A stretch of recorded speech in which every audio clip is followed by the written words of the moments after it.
Now, virtually every day in our office, I actively talk people out of purchasing the colour tints unnecessarily. You could say that that would mean the company losing out a bit of revenue. Yes, of course, but the last thing we want is for there to be problems caused by people using colour unnecessarily.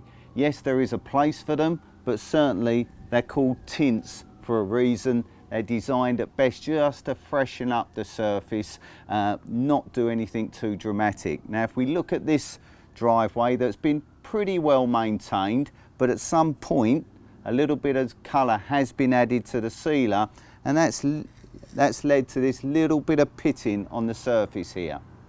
Now, if you can imagine, when your sealer's clear, it can soak into the concrete, it can key into the old sealer very well. When you start adding even a little bit of colour, it can start basically putting a film on top of the concrete.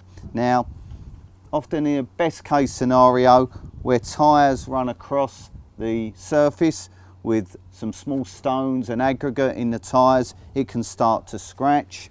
But if people get too carried away and add too much colour, it can lead to wide-scale lifting of the sealer and peeling, which is certainly a scenario you want to avoid.